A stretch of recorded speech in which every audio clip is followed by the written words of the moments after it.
Muy buenos días con todos, agradeciendo a Dios, a los señores de CAMES, Cámara Peruana de Comercio Exterior, al señor Sergio, por esta oportunidad en seguir compartiendo esta conferencia magistral. Esperemos sea de su agrado en compartir este conocimiento. Iniciamos con el curso, o seguimos con el curso más que todo de Administración Financiera.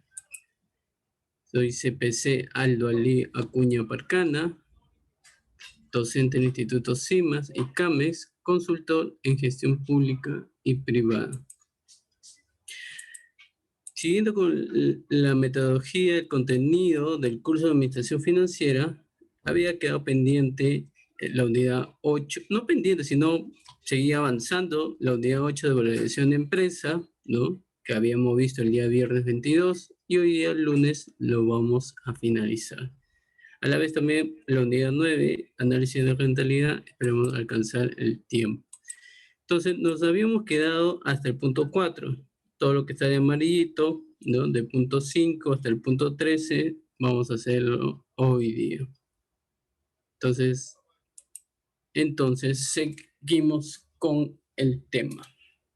Cuando se habla de la valorización hoy en día de empresas, ¿no?, como sabrán, como lo dije el día viernes, es el valor de mercado del patrimonio de los propietarios, ¿no?, donde se determina en sí cuál es el sentido, ¿no?, de aplicar estos tipos de valorización de una empresa.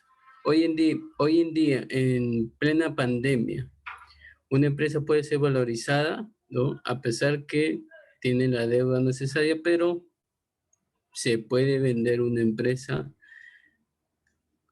¿no?, a través de los inversionistas de acuerdo al negocio, ¿no?, de acuerdo a la actividad empresarial que se puede determinar, y no solo ello, sino también de acuerdo a los estados financieros, ¿no? Los estados financieros van a permitir muchísimo cómo ha sido, digamos, la evolución de las ventas, ¿no?, cómo ha sido la evolución de las compras, los pagos de los trabajadores, ¿no?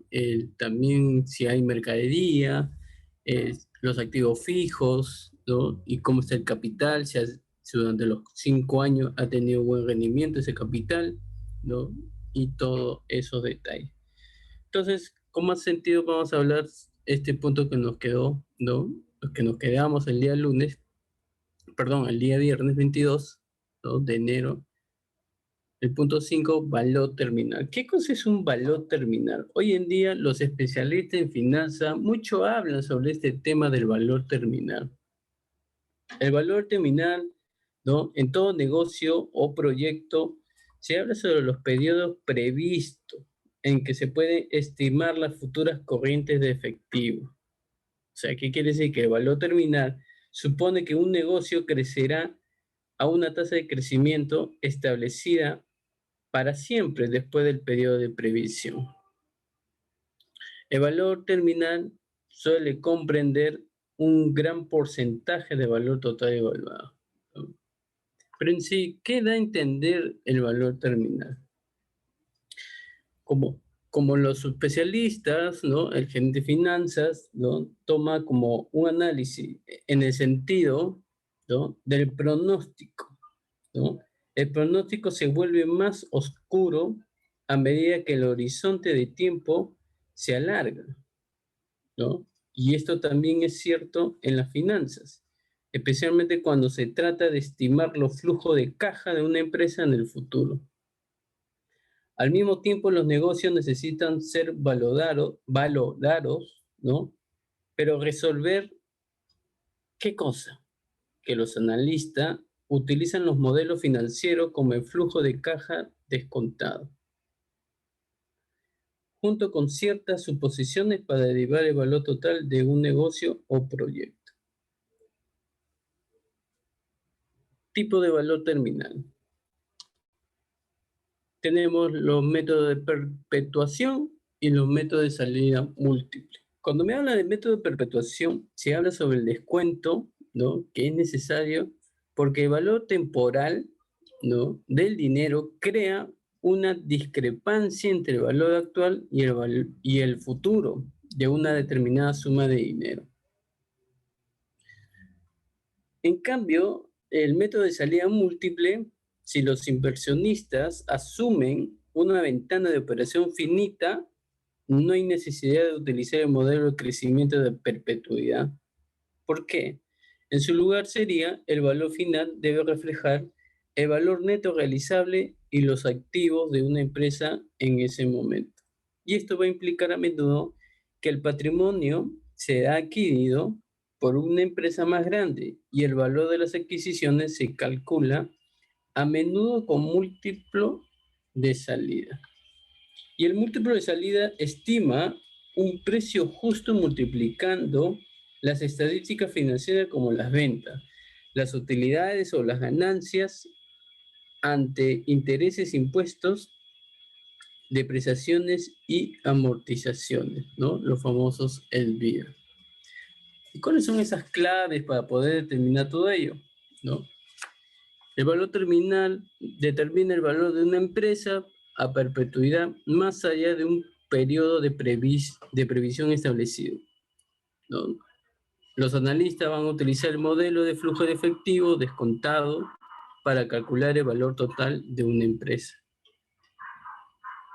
aplicando los dos métodos que se han explicado, ¿no? Con el sentido, ¿no?, de que el valor tenga un crecimiento o una salida en sí.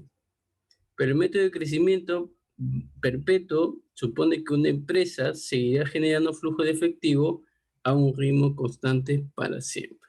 Mientras que el método múltiplo de salidas supone que una empresa se venderá por un múltiplo de alguna métrica de mercado. Modelo de descuento de dividendos, los famosos MDD. Este modelo de descuento de dividendo es un método cuantitativo utilizado para predecir el precio de las acciones de una empresa basado en la teoría de que su precio actual vale la suma, pero la suma de todos sus pagos futuros de dividendo, que quiere decir que cuando se descuenta su valor actual, va a calcular el valor razonable de una acción independiente, pero con las condiciones de mercado que transciende. Y quiere entender el MDD, ¿no?, el modelo de descuento de dividendo. Si una empresa produce bienes u ofrece servicios para obtener utilidades, el flujo de efectivo obtenido de esas actividades comerciales determina sus utilidades. ¿Y qué va a reflejar con ello, profesor? Los precios de las acciones de la empresa. Las empresas también pagan dividendo a los accionistas, que normalmente se origina en las utilidades de las empresas. ¿Y cuál es la fórmula que se establece?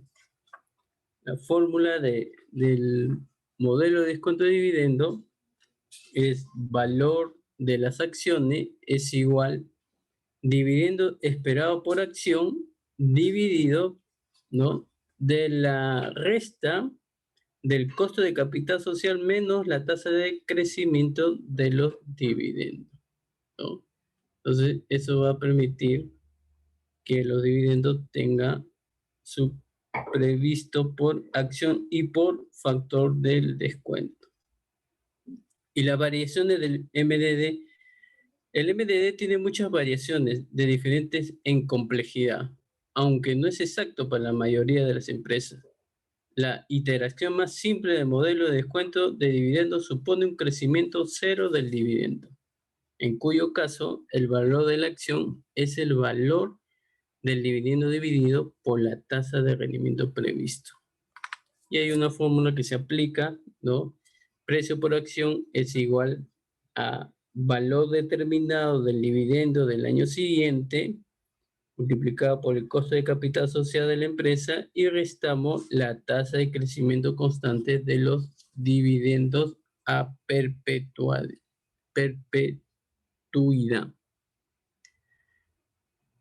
Las deficiencias, ¿no?, que también tiene el MDD, si bien el método, ¿no?, que se utiliza tiene dos defectos bien conocidos. El modelo supone una tasa de crecimiento constante de los dividendos a perpetuidad. Esta suposición, ¿no?,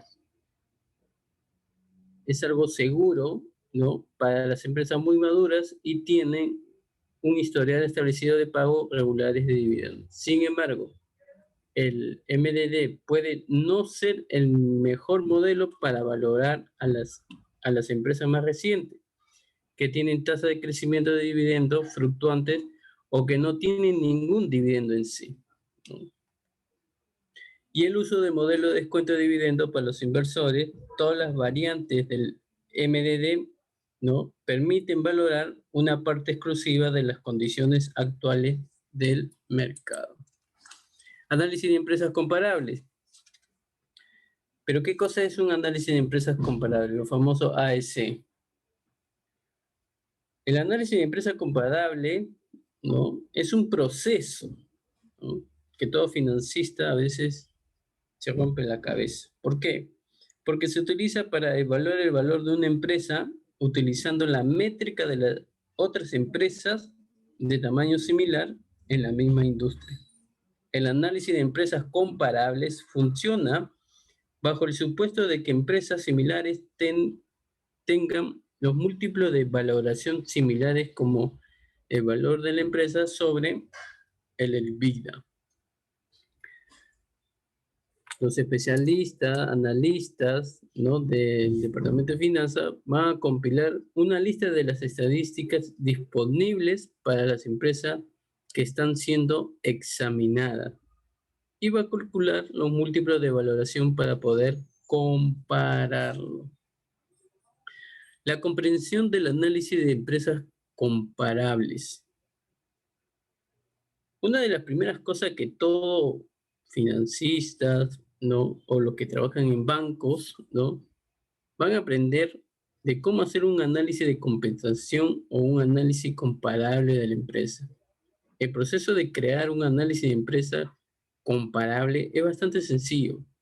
La información que proporciona el informe se utiliza para determinar una estimación aproximada del valor de la cotización de las acciones o del valor de la empresa. Y estos son los puntos muy importantes. Análisis de empresas comparables, que quiere decir que comienza con el establecimiento de un grupo de pares formados por empresas similares de tamaño similar en la misma industria o región. El análisis de la empresa relativa versus el comparable. Hay muchas maneras de valorar una empresa, pero los enfoques más comunes se basan en los flujos de efectivo y el rendimiento relativo en comparación con los pares. La métrica de valoración y de transacción utilizada en las composiciones, que las composiciones también puedan, ¿no?, basarse en múltiplos de transacciones. O sea que las transacciones son adquisiciones recientes en la misma industria.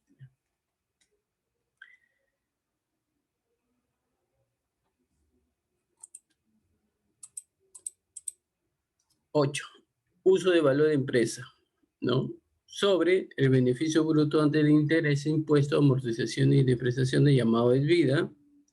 Y también vamos a ver sobre el ratio precio sobre utilidad, ¿no?, para evaluar una empresa. El P viene a ser de precio y la E de utilidad. Ratio de valor de empresa sobre EBITDA. EBITDA significa utilidades antes de interés, impuestos, depreciación y amortización. El EBITDA se calcula antes de considerar otros factores como los intereses e impuestos, ¿no? También excluye la depreciación y la amortización, que son gastos no monetarios. Por lo tanto, la métrica puede proporcionar una imagen más clara de los resultados financieros de una empresa. En algunas circunstancias se utiliza como alternativa de la utilidad neta al evaluar la rentabilidad de una empresa. Pero ¿cuál es la desventaja de este ratio el valor de empresa sobre vida. Tiene sus inconvenientes, ¿no? ¿Por qué, profesor? Porque el ratio no incluye los gastos de capital, que para algunas industrias pueden ser significativos, pero como resultado puede producir un múltiple más favorable al no incluir esos gastos. Sin embargo, al no reflejar los cambios en la estructura de capital, la relación permite a los accionistas e inversores hacer comparaciones más precisas de empresas con diferentes estructuras de capital. En cambio, el ratio de precio menos utilidad, ¿no? Es un ratio entre el precio de mercado por acción y las utilidades por acción. O sea, la relación de precio-utilidad es una de las métricas de valoración más utilizada y aceptada y a la vez proporcionada por los inversionistas, donde van a determinar la comparación del precio actual por acción de una empresa con la cantidad que la empresa gana por acción. Aún así, el ratio de precio-utilidad es más útil cuando se compara solo las empresas del mismo sector o cuando se comparan las empresas con el mercado general. ¿Y cuál es la desventaja? Obviamente tiene que tener algo en sí, ¿no? La desventaja del ratio, ¿no?, de precio-utilidad elevada, ¿no? Es algo elevada y indica por lo general que el mercado espera que los precios de las acciones sigan aumentando. Cuando se comparan las empresas, los inversionistas van a poder favorecer a las que tienen en alto ratio de precio-utilidad. Sobre las que tienen un bajo ratio, también va a ser algo considerado, pero siempre y cuando que el ratio también puede ser engañoso, ¿no? Los ratios altos también pueden ser el resultado de proyecciones demasiado optimistas y de la correspondiente sobrevaloración de las acciones. Además, las cifras de ganancia son fáciles de manipular por el ratio precio-utilidad, donde toma en consideración las partidas no monetarias. En cambio, cuando hay un bajo ratio de precio-utilidad, podría significar que una empresa está infravalorada y representa una oportunidad para que el inversionista compre mientras el precio es bajo, o sea, una oportunidad en sí. Y el resultado final, ¿no? Los especialistas y los analistas, ¿no?, de acciones exitosos rara vez miran una sola métrica para determinar si una empresa es una buena inversión o, o que los ratios de valor de empresa sobre vida y precio sobre utilidad tiene su pro y su contra cada métrica. ¿Qué quiere decir con esto? Que los números de estos ratios producen pocos sin alguna interpretación y reflexión sobre una variedad de otros factores que pueden afectar la rentabilidad y el rendimiento futuro de una empresa. Sin embargo, si se utiliza conjuntamente, ambas métricas pueden proporcionar a un inversionista un buen punto de partida y algunos conocimientos valiosos como parte de un análisis completo de las acciones. Seguimos avanzando, método de valoración de empresas, ¿no? ¿Qué cosa es? Es un conjunto de procedimientos o técnicas utilizadas para determinar el valor comercial. ¿Y qué significa todo esto? Que cada uno de los tres enfoques generales de la valoración de empresa hay una serie de procedimientos llamados métodos de valoración de empresa que se pueden utilizar para calcular el valor de la empresa. Los métodos de valoración de empresa basados en los activos, ¿no? A veces también se denomina método basado en los costos. Estos métodos de valoración de empresa estiman el valor de una empresa como la suma total de los costos necesarios para crear otra empresa de igual utilidad económica. Métodos de valoración de empresa basados en los ingresos.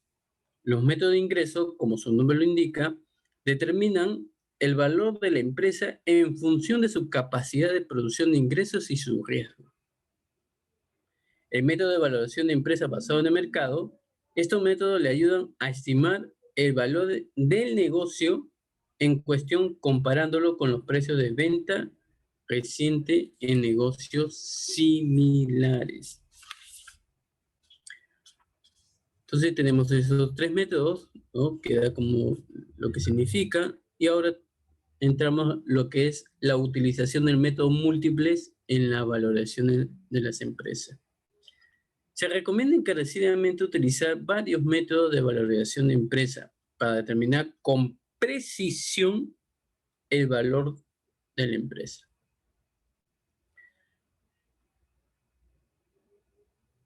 Enfoque de valoración de empresas. ¿Qué cosa es? ¿No? Es una forma generalmente aceptada de determinar el valor de las pequeñas empresas y las prácticas profesionales. ¿Pero qué significa? Tenemos tres enfoques, ¿no? Que se utilizan para la valoración de la pequeña empresa, y cada enfoque sirve de base para un grupo de métodos utilizados para determinar el valor de la empresa. El enfoque de ingresos, el enfoque de los activos y el enfoque de mercado. Cuando se habla del enfoque de ingreso en la valoración de empresa, los métodos del enfoque de los ingresos determinan el valor de una empresa en función de su capacidad para generar la utilidad económica deseada por los propietarios. El enfoque de los activos para valorar un negocio, los métodos del enfoque de los activos tratan de determinar el valor de la empresa sobre la base del valor de sus activos. En cambio, la valoración de empresas basada en el mercado, los métodos de valoración basados en el enfoque de mercado establecen el valor del negocio en comparación con las ventas históricas de negocios similares. La pregunta, ¿cómo utilizar el valor empresarial para comparar empresas? El valor empresarial es un indicador de cómo el mercado atribuye el valor a una empresa en su conjunto. El valor empresarial es un término acuñado por los analistas, especialistas de la finanza para discutir ¿qué cosa? El valor agregado de una empresa. Como empresa, en lugar de centrarse simplemente en su capitalización de mercado actual o capitalización de mercado. La cifra de capitalización de mercado mide cuánto necesita, ¿no?, bifurcarse para comprar una empresa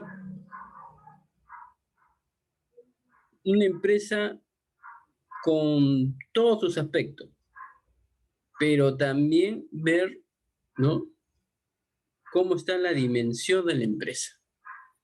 O sea, los inversionistas van a darle una mejor imagen del valor real con el valor de la empresa en comparación con la capitalización de mercado.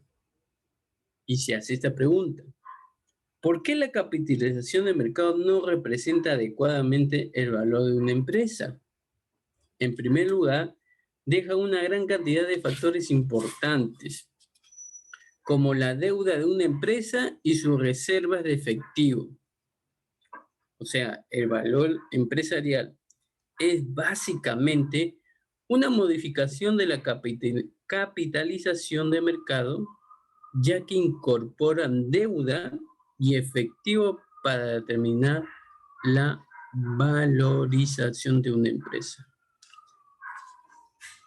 ¿Y qué diferencia entre el valor de la empresa y el valor renta variable? El cálculo de valor empresarial es la suma de capitalización de mercado de una empresa y su deuda neutra. Pero para calcular, ¿no?, el vehículo eléctrico, la deuda total tanto a corto como a largo plazo se añade a la capitalización de mercado de una empresa y luego se restan efectivo y equivalente efectivo. En cambio, el papel de la deuda y el efectivo, y la pregunta que se hace: ¿por qué se tiene en cuenta la deuda y el efectivo al valorar una empresa? Si la empresa se vende a un nuevo propietario, el comprador tiene que pagar el valor de capital y también debe pagar las deudas de la empresa. el comprador puede mantener el efectivo disponible con la empresa, por lo que es necesario deducir efectivo. Un ejemplo, piensa en dos empresas que tienen iguales capitalizaciones de mercado. Uno no tiene deuda en su balance, mientras que el otro está muy endeudado. La compañía cargada de deuda hará pago de intereses de la deuda a lo largo de los años. Por lo tanto, a pesar de que las dos empresas tienen iguales capitalizaciones de mercado, costaría más comprar la compañía con más deuda. ¿Por qué? Porque imagínense dos empresas que tengan límites de mercado iguales, ¿no? 250 millones y sin deuda. Uno tiene efectivo insignificante y equivalente en efectivo y el otro tiene 250 millones en efectivo. La primera compañía tendría un valor empresarial de 250 millones de soles, mientras que el valor empresarial de la segunda compañía sería medio millón.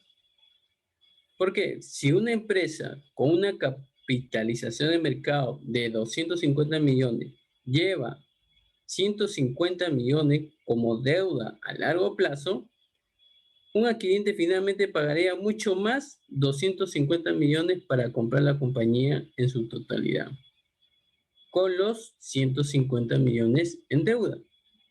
Pero el precio total de adquisición sería 400 millones de soles. Aunque la deuda aumenta, el precio de compra del efectivo disminuye el precio. Y esa es una forma, ¿no?, de poder comprar una empresa con deuda. Ratio de valor de la empresa. Si conoce el valor de la empresa de una compañía por sí solo, no es tan útil. Puede obtener más información sobre una empresa comparando el valor de la empresa con una medida de flujo de caja o las utilidades de la empresa antes de intereses e impuestos. Siguiente pregunta, ¿cómo utilizar el valor empresarial para buscar inversiones en acciones? El valor de la empresa es un indicador fundamental de cómo el mercado atribuye el valor a una empresa en su conjunto. Y me hago esta pregunta, ¿qué son valores empresariales? Valores empresariales representa todo el valor económico de la empresa. O sea, es una medida del precio teórico de adquisición que un inversionista tendría que pagar para adquirir una empresa o negocio en particular. ¿Y cómo se puede calcular el valor de la empresa? Ahí está la fórmula, valor empresarial es igual valor de mercado de capital, o sea, la capitalización de mercado, más el valor de mercado de la deuda, ¿no? O sea, toda la deuda total, menos el efectivo y equivalente en efectivo. Entonces, determino ahí, ¿no? Con esta información determino el valor de la empresa. También hay otros tipos de fórmulas, ¿no?, de valor de empresa cuando reconoce, ¿no? Si determinamos que la capitalización de mercado, ¿no?, más deuda, también acciones minoritarias más patrimonio preferente, y el valor de la empresa también se puede restar con el efectivo y equivalente de efectivo para determinar en sí cuánto es la capitalización. ¿Por qué es la importancia de valor empresarial? Uno, nos dice la toma teórica sobre el precio de la empresa. Dos, representa el valor económico de la empresa. Tres, es de ayuda en la valoración de negocios intensivo en capital y ayuda en la comparación de la empresa con diferentes estructuras de capital. Cuatro, para los inversionistas en mercado de valores se utiliza neutralizar el riesgo y en consecuencia comparar los rendimientos esperados. Valor de empresa y ratio de cálculo del valor de empresa. Según el análisis de inversiones, el valor de la empresa menos el valor total de una empresa, ¿no?, son los ratios de valor empresarial donde forman parte de la base básica del análisis de las acciones para los inversores de valor. O sea, ¿cuál es el propósito de ello?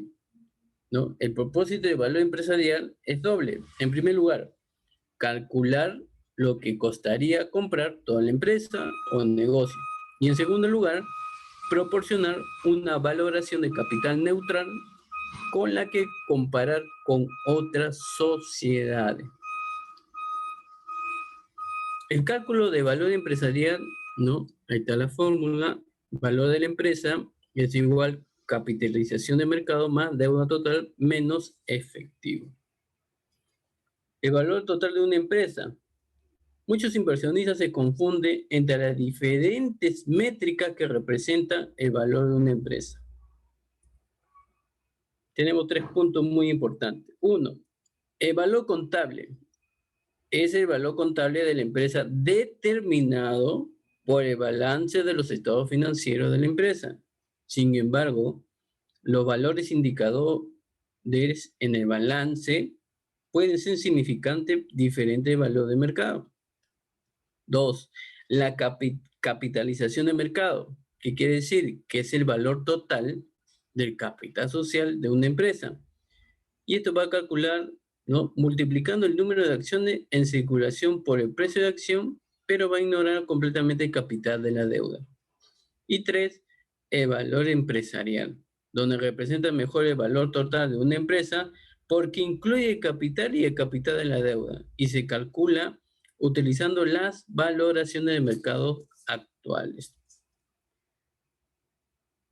Valor empresarial y capitalización de mercado. Una empresa con más efectivo que deuda tendrá un valor empresarial inferior a su capitalización de mercado. ¿Qué quiere decir? Que una empresa con más deuda que efectivo tendrá un valor empresarial mayor que su capitalización de mercado.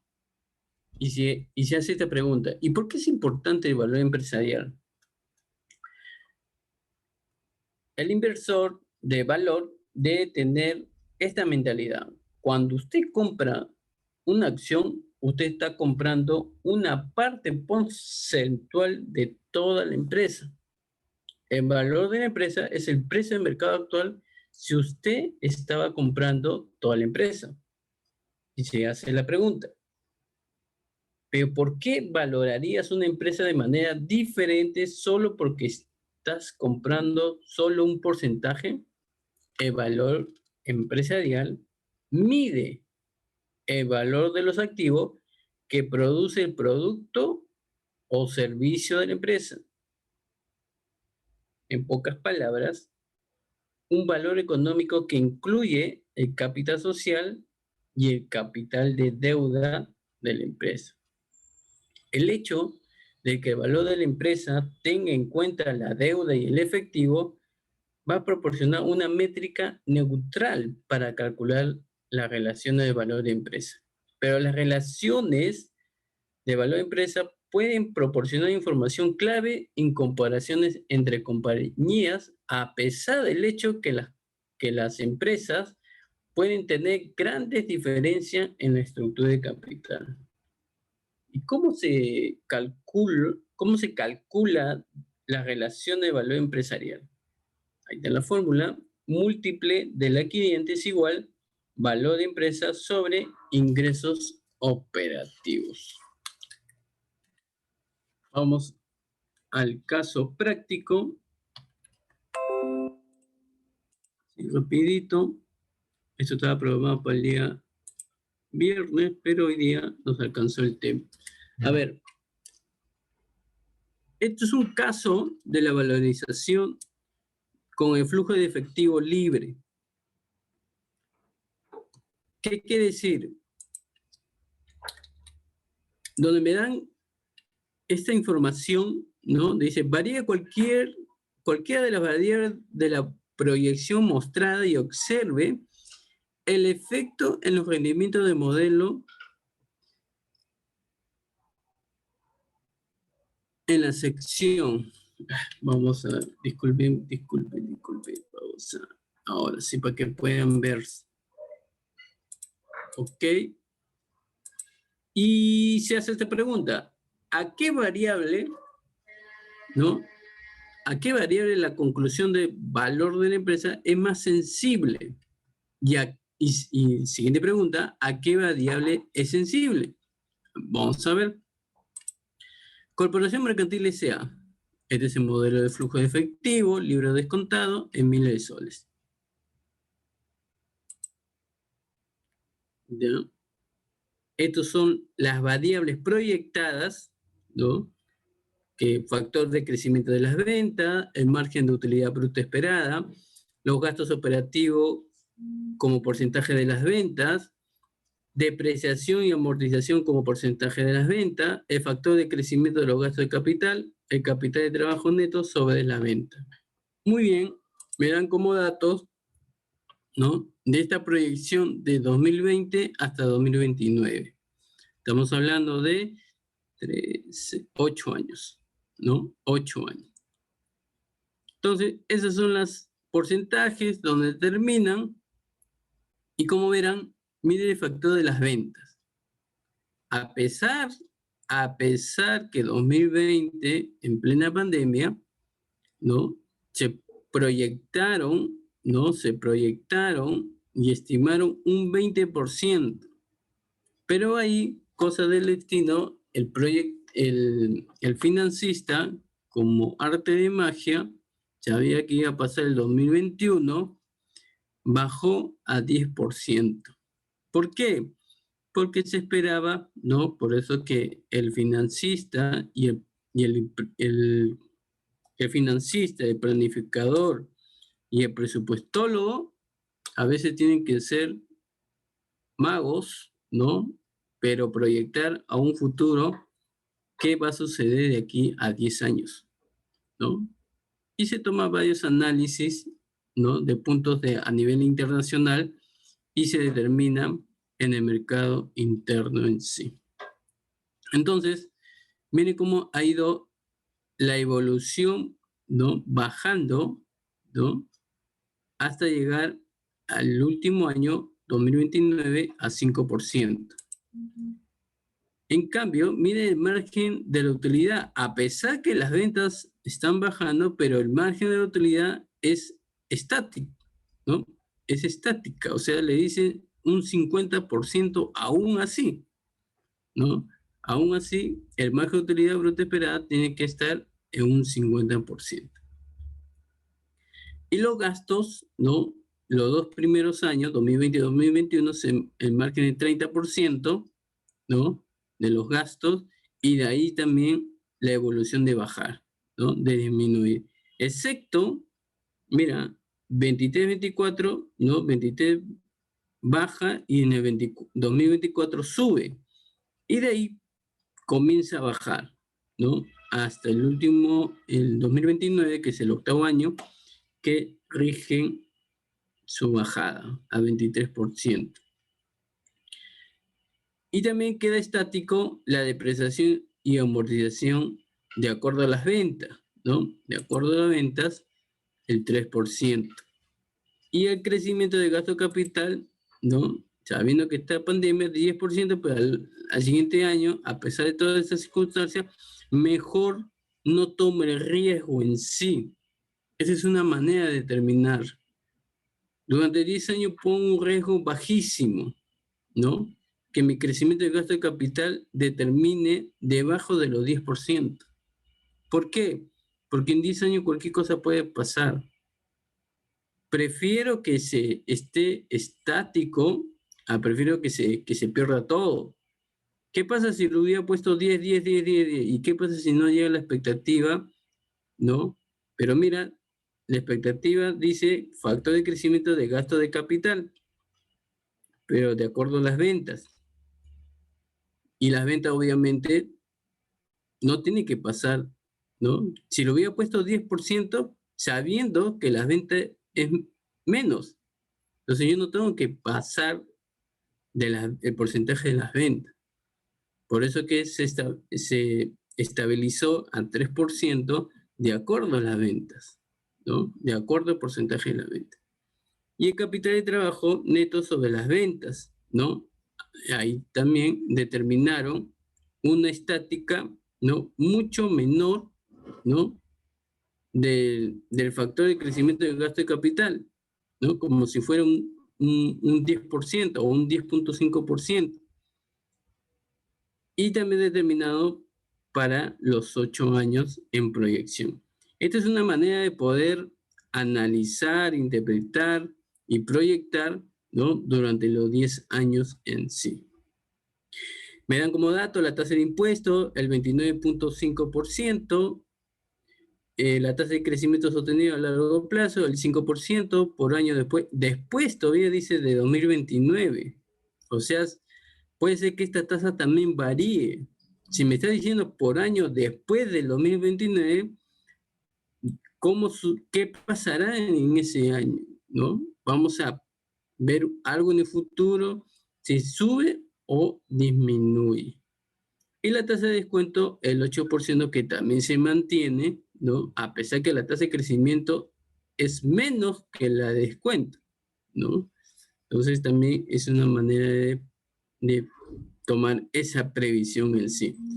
Y los resultados del modelo de valoración, que también determina el margen de utilidad, que menciona el 50% de los 8 años, el margen de utilidad operativa. Mire, el margen de utilidad operativa, a pesar que el margen de utilidad neta se establece estático o algo complejo, como decir, 9 años sin aumentar ni disminuir, pero no baja del 50%.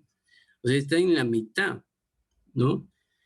Pero en la utilidad operativa sí mantiene la deducción, ¿no? ¿Por qué? Porque también toma riesgo de acuerdo, miren, de acuerdo al crecimiento de gasto, ¿cuánto voy a tener los gastos capitales? ¿No? Si el gasto capitales se reduce, obviamente la utilidad operativa va a tener que reducirse, ¿no? ¿Por qué? Porque el margen de utilidad operativa, ¿no? Se va a determinar ahí cuánto de gastos es donde se ve en sí o cuánto de ingresos se ve en sí. Y el flujo de efectivo libre, ¿no? Que también determina, ¿no? Cómo va el movimiento del dinero, ¿no? Y esto es una manera de poder determinar. Empecé con 0,09, pero de ahí subí, seguí subiendo, bajé en 2024, luego subí, seguía subiendo y, y con algo óptimo, a pesar que es en céntimo, pero quería llegar a ese tope. No quiero pasar de un sol o 2 soles por el riesgo, ¿no? Un flujo de efectivo libre determina mucho aspecto en el sentido que los inversionistas determinan por céntimo o por en números enteros, pero aún así aplicando el riesgo, ¿no? El riesgo, sí. Entonces, esa es una manera de poder determinar, ¿no? El valor terminal, al final a cabo, ¿no?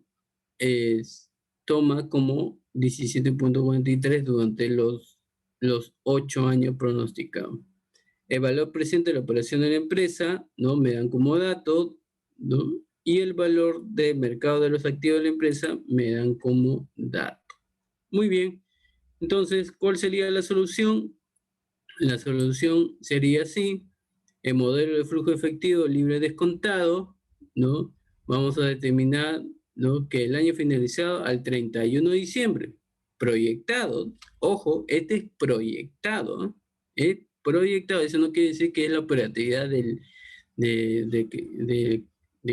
estos años, no, eso es algo que se está estimando para ver si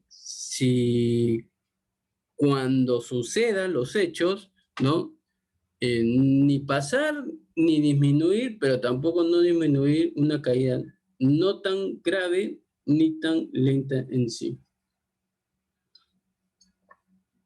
Miren las ventas, miren las ventas, miren las ventas, me dan como dato, 2019, ¿no? Que fue el año pasado, cerraron el 31 de diciembre con 2 millones. 2020, a pesar de las circunstancias, imaginemos que esta empresa haya sido de primera línea, ¿ya? Imaginemos que haya sido de primera línea. Las ventas, expectativa, por ser primera línea.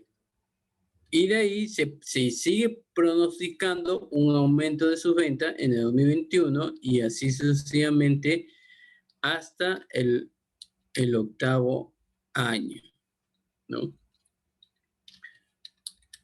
Y luego el costo de venta. El costo de venta también va a determinar de acuerdo a las ventas, ¿no? Y también tiene una evolución de aumento, ¿no? Pero no de aumento puede ser que ese costo, ¿no? Justo, ¿no? En el 2020 lo compré en la materia prima que estaba a 50 céntimos y vino la pandemia y ya no estaba a 50 céntimos, sino estaba 5 soles. Imagínense. Entonces, mi costo de venta aumentó y no solo ello, al siguiente año también seguía manteniéndose, ¿no? Ese aumento y hasta que se vaya mejorando la situación. Y de ahí el gasto operativo me dan como dato también, ¿no? Cómo también va evolucionando el gasto operativo. Y una vez que yo tenga la información, realizo, ¿no? La resta, utilidad bruta, menos gastos operativos. Entonces, con este monto, ¿no? Con este monto que tengo, esto me va a permitir mucho para avanzar con mi análisis financiero, ¿no? De mi valorización de empresa. Entonces, voy a aplicar otro detalle de la depreciación y amortización. Este depreciación y amortización que también me dan como datos, ¿no? ¿Para qué? Para poder determinar la utilidad antes de intereses de impuestos, o sea, el EBIT. Una cosa es utilidad operativa antes de la depreciación. Ahora voy a determinar los intereses del impuesto, ¿no? Entonces se va a restar, ¿no? EBITDA menos EBIT y ya tengo la utilidad. Me dice que no he tenido pérdidas, ¿no? Los arrestes de pérdida de impuestos disponibles porque le he pagado en su fecha correspondiente, entonces está cumpliendo, ¿no? Está cumpliendo los tributos. Entonces, la utilidad neta, ¿no? Viene a ser la resta también. Imagínate que hubiera habido deuda.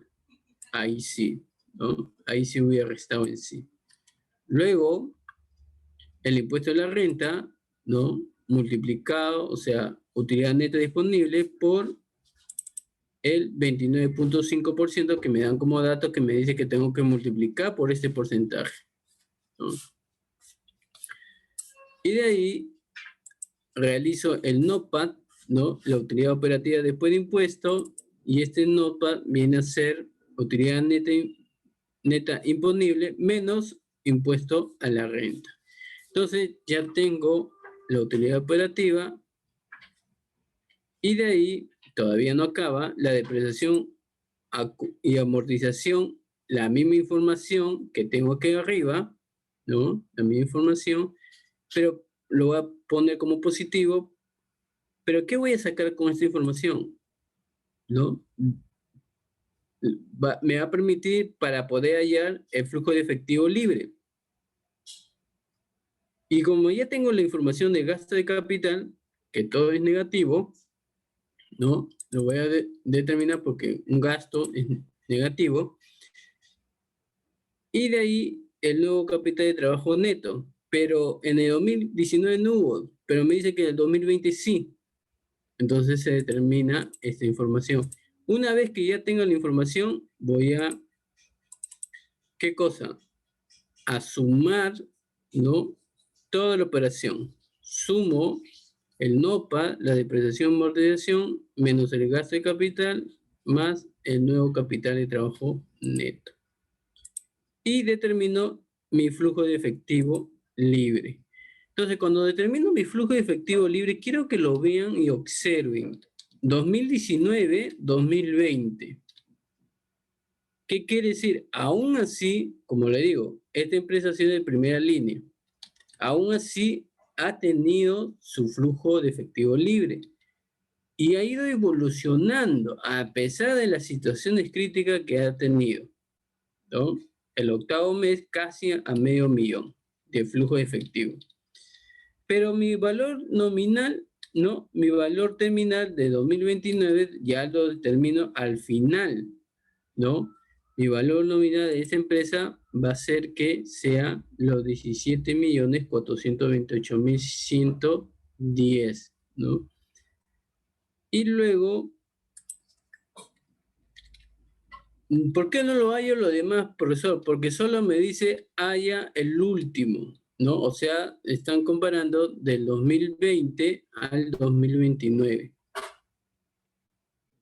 Y de ahí, el valor presente de flujo de caja libre, ojo, el valor presente del flujo de efectivo. Determino, ¿no?, que este valor flujo,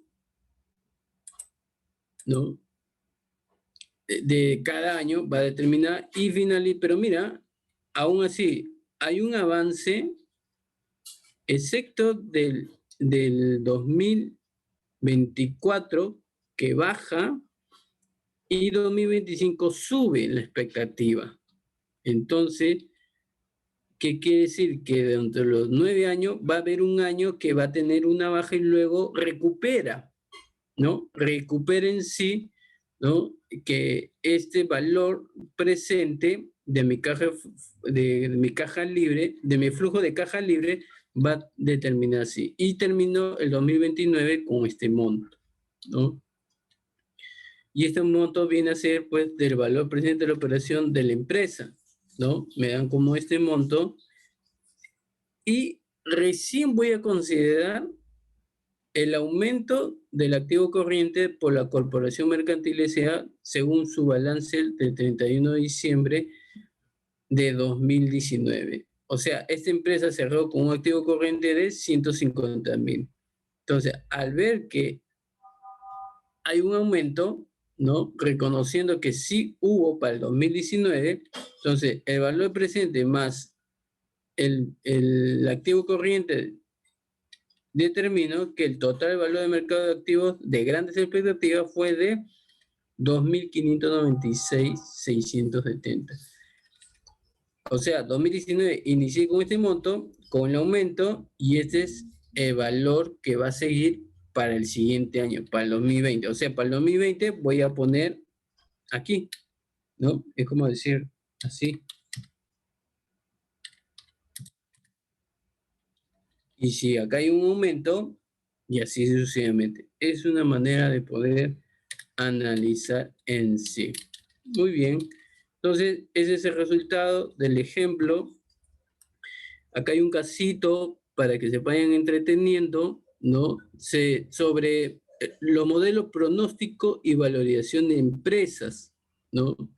También se determina de acuerdo a estos ingresos de datos. Es la misma información que se determinó en la anterior, pero en este caso va a ser diferente, determinando las cuentas por pagar y las cuentas por cobrar.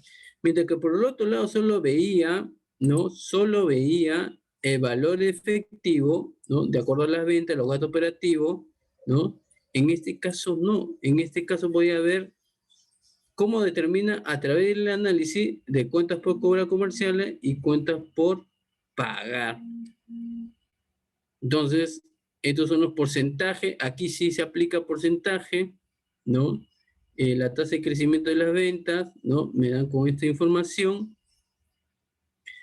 Y de ahí voy a analizar junto con el estado de resultados y el estado de situación financiera. Esta es la información que da. Pero miren, ¿cuánto de utilidad disponible para acciones comunes? Este monto.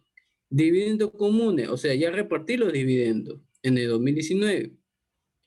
Y queda como adicional a resultados acumulados. ¿Cuántas acciones tengo? 10.000. Dividendo por acción, 1 sol 10. ¿No? O sea, este 1 sol 10, voy a ver si adiciono con lo que está obteniendo este resultado. Y de ahí, miren, En el estado de situación financiera, el famoso que ustedes lo conocen como balance general, el total de los activos es este monto, el total de pasivo y patrimonio es este monto. Pero, miren cómo voy a determinar mis cuentas por cobrar comerciales, ¿no? Y mis cuentas por pagar, tanto comerciales como diversas, ¿no? Entonces comenzamos a analizar y ver lo que me indica aquí, ¿no? La depreciación. Entonces, esta es otra manera de ir ahí, le dejo como tarea para avanzar, ¿no? Donde se determina, ¿no? Cómo calcular el flujo de efectivo en sí y a la vez el flujo de caja libre, su rentabilidad, el valor operativo y su precio. Pero comparando con toda esta información que se determina en estos detalles, ¿no? En estos detalles, sí. Esa es una manera, mire, cómo comparar tanto los estados financieros, ¿no? De estado de situación financiera, estado de resultado y el análisis de acuerdo a los flujos de caja libre. Entonces, eso es, cada inversionista va a determinar esa proyección en sí. Muy bien, para seguir avanzando, ¿no? Con la programación, ¿no? Con la programación habíamos determinado hoy día la unidad 9, análisis de la rentabilidad, ¿no?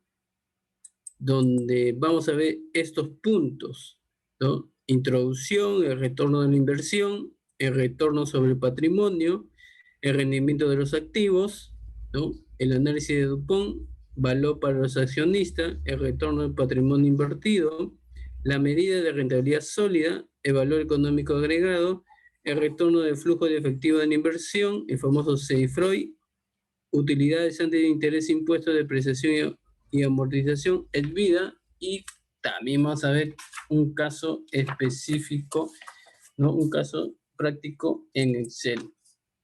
Vamos a ir rapidito, Laura nos gana. Cuando se habla de análisis de rentabilidad, aparte, miren, ya hemos visto lo que es la valoración de la empresa. Cuando vamos a determinar cómo aplicamos, desarrollamos y qué método utilizar. En la práctica ya lo hemos visto. En cambio, en la rentabilidad es otro sentido. Porque ¿qué vamos a ver ahí? El rendimiento. Mientras que el otro era el valor, ¿no? De una empresa, este va a ser el rendimiento, ¿no? Y como todos financistas saben que el rendimiento viene a ser sobre la rentabilidad financiera. Y cuando se habla de rentabilidad financiera, todos pensamos, ¿no? Todos nos abarcamos a lo que es el dinero, ¿no? El dinero que se gana o se pierde en una inversión durante algún periodo de tiempo. Pero un rendimiento puede expresarse nominalmente como el cambio, ¿no? En el valor en soles de una inversión a lo largo del tiempo. Un rendimiento también puede expresarse como un porcentaje derivado de la relación entre utilidad e inversionista. O sea, ¿qué quiere decir? Que los rendimientos también pueden presentarse como resultados netos, ¿no? O como rendimientos brutos que no tienen en cuenta nada más que el cambio de precio. Para poder comprender los retornos, los inversionistas saben que el rendimiento es algo circunstancial. ¿Por qué, profesor? Porque va a depender de los datos financieros que se introduzca para medirlo. O sea, un ejemplo en sí, un término ómnibus como utilidad. Podría significar bruto, operativo o neto, antes de impuestos o después de los ingresos o ganancias fiscales.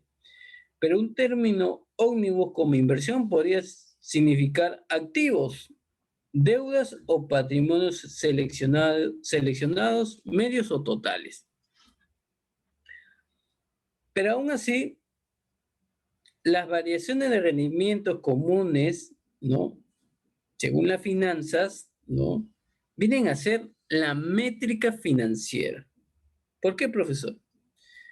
Porque va a subyacer el rendimiento donde se tiene que evaluar caso por caso para comprender realmente el significado de un rendimiento concreto. El rendimiento del periodo de retención es el rendimiento de una inversión a lo largo del tiempo, en que es propiedad de un inversionista particular. El rendimiento del periodo de tenencia puede expresarse nominalmente o como un porcentaje. Cuando se expresa como porcentaje, el término que suele utilizar, ¿no? La tasa de rendimiento. Otro ejemplo. El rendimiento obtenido durante el intervalo periódico de un mes. Ese mes es un rendimiento mensual. Y el de un año, el año es un rendimiento anual. A menudo que las personas que están interesadas en el rendimiento anual de una inversión o en el rendimiento interanual, que calcula el cambio de precio desde hoy hasta el de la misma fecha de hace un año, o sea, la comparación de un año a otro año. Pero ¿cómo hacen los retornos en ese sentido? Los retornos sobre internos periódicos de diferentes longitudes pueden ser comparados cuando han sido convertidos o determinados a través de intervalos con la misma longitud. Pero se va a comparar las devoluciones obtenidas durante los intervalos de un año. El proceso de conversión de intervalos de retorno más corto o más largo en entornos anuales se denomina anualidad. O sea, un rendimiento positivo es la ganancia o el dinero obtenido de una inversión o empresa. De la misma manera, un rendimiento negativo representa una pérdida o dinero perdido en una inversión o empresa. El retorno nominal. Un rendimiento nominal es la ganancia o pérdida neta de una inversión expresada en términos nominales. Y el verdadero retorno, que la tasa de retorno real se ajusta a las variaciones de los precios debidas a la inflación y otros factores externos. Y los ratios de retorno son un conjunto de los ratios financieros que miden la eficacia de la gestión de una inversión. Y determinamos tres tipos de retorno. El retorno de la inversión, el famoso ROI, el retorno del patrimonio, el famoso ROE, y el retorno de los activos, el famoso ROA. El retorno de inversión, un rendimiento porcentual, es un rendimiento expresado como porcentaje, ¿no? En cambio, el retorno del patrimonio, el ROE, es un ratio de rentabilidad que figura como utilidad neta dividido por el promedio de los patrimonios y que mide la cantidad de utilidad neta que se generan por cada sol de inversión en acciones. En cambio, el retorno de los activos es un ratio de rentabilidad que se calcula como la utilidad neta dividido por el promedio de los activos totales y que mide la cantidad de utilidad neta que se genera por cada sol invertido en activos.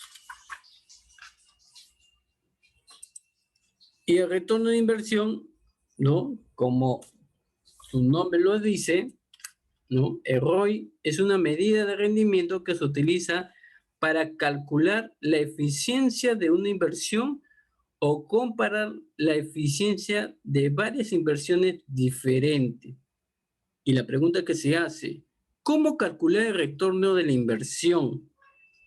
Ahí ven la fórmula, el ROI es igual, vamos a dividir, ¿no? Valor actual de inversión menos el costo de inversión sobre el costo de la inversión. ¿Qué quiere decir con esto? Que el valor actual de la inversión se refiere al producto obtenido de la venta de la inversión de intereses, dado que el rendimiento de la inversión se mide como un porcentaje y puede compararse fácilmente con los rendimientos de otras inversiones, lo que permite medir una variedad de tipos de inversiones entre sí. Nos quedamos aquí, mañana completamos, no, el miércoles, perdón, el miércoles a las 11 de la mañana completamos esta unidad y a la vez también entramos al capítulo 10 sobre la estrategia financiera para gestionar los negocios. Pero vamos a ver qué sucede. Gracias, Cames. Gracias, Sergio. Que Dios me lo bendiga a cada uno de ustedes.